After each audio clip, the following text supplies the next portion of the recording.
wabarakatuh. Perkenalkan, nama saya Mela Firda dari Universitas Malikul Saleh, Prodi Administrasi Publik.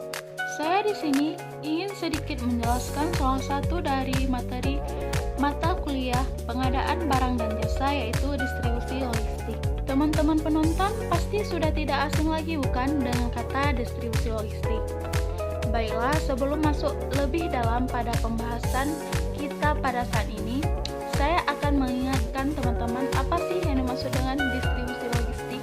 Menurut para ahli, pengertian tentang distribusi berbeda dengan pengertian logistik. Meskipun begitu, tetapi keduanya memiliki makna yang hampir sama. Logistik sering juga disebut dengan distribusi atau distribusi fisik, bisnis logistik, logistik manajemen, supply chain management, atau material manajemen. Jadi dapat diketahui logistik adalah rangkaian kegiatan pengambilan serta penempatan barang dari tempat dan waktu yang telah direncanakan. Sedangkan distribusi diartikan sebagai aspek dari pemasaran. Aspek pemasaran di sini diartikan untuk memperlancar atau mempermudah penyampaian barang dan jasa dari produsen ke konsumen. Kemudian, untuk melihat sekilas bagaimana proses distribusi logistik itu sendiri, mari sama-sama kita saksikan cuplikan video berikut ini.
Setelah melihat cuplikan video kegiatan distribusi logistik sebelumnya, dapat kita simpulkan bahwa tujuan utama dari distribusi logistik adalah memenuhi kebutuhan pelanggan dan dalam prosesnya menghasilkan keuntungan bagi perusahaan. Ukuran performansi distribusi logistik meliputi yang pertama, kualitas atau tingkat kepuasan pelanggan, loyalitas pelanggan, ketepatan pengiriman. Dan yang kedua, waktu. Yang ketiga, biaya. Yang keempat, fleksibilitas. Adapun pengukuran kinerja pada distribusi logistik dirancang berdasarkan proses. Proses adalah kumpulan dari aktivitas yang melintasi waktu dan tempat, memiliki awal, akhir, dan input maupun output yang jelas. Indikator distribusi logistik menurut Martin Christopher dalam SDM yaitu yang pertama lokasi, yang kedua transportasi, yang ketiga persediaan dan peramalan, yang keempat pemasaran dan saluran restruktur, yang kelima sumber dan manajemen pemasok, yang keenam informasi dan media elektronik, yang ketujuh pelayanan dan layanan purna jual, yang kedelapan perputaran logistik dan isu terbaru, dan yang terakhir outsourcing dan aliansi strategi. Oke, baiklah, selanjutnya kita akan memasuki materi kita selanjutnya, yaitu cara penyaluran atau distribusi barang dan jasa. Ada 3 cara penyaluran atau distribusi barang dan jasa. Di antaranya saluran distribusi langsung, di mana produsen menyalurkan hasil produksinya secara langsung kepada konsumen atau masyarakat tanpa melalui perantara. Misalnya, sebuah perusahaan langsung memberikan katalog produknya kepada pelanggan, sehingga bisa langsung memesan produknya secara langsung saat itu juga.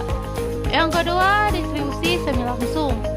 Yang dimaksud dengan distribusi semi langsung ialah kegiatan menyalurkan barang dari produsen melalui perantara dari produsen atau toko milik sendiri ke konsumen. Biasanya distribusi semi langsung ini menggunakan tenaga agen yang ahli dalam bidang tertentu, karena barang-barang yang didistribusikan juga membutuhkan penanganan tertentu. Misalnya, penulis buku menjual bukunya melalui toko buku, lalu toko buku tersebut menjual bukunya kepada konsumen. Dan yang terakhir ialah saluran distribusi tidak langsung. Dalam sistem ini, produsen mengandalkan jasa distributor berupa grosir atau rentai. Pada umumnya, sistem ini dipakai pada perusahaan yang besar yang mempunyai jangkauan pemasaran yang luas. Misalnya, pabrik minuman kemasan menjual minumannya kepada konsumen melalui perwakilan distributornya, yang selanjutnya dikirim melalui toko grosir. Di toko grosir dijual kembali kepada pedagang serta dijual secara edaran kepada konsumen. Sekian dari saya mengenai salah satu materi dari mata kuliah administrasi barang dan jasa, yaitu distribusi logistik. Terima kasih saya ucapkan kepada dosen penghapus mata kuliah administrasi barang dan jasa, yaitu kepada Ibu Risna Dewi, SS MSP, dan kepada teman-teman yang sudah bersedia menonton video saya. Semoga video ini bisa membantu teman-teman dalam mempelajari materi distribusi logistik. Lebih dan kurang saya mohon maaf. Wabillahi taufiq wal hidayah. Wassalamualaikum warahmatullahi wabarakatuh.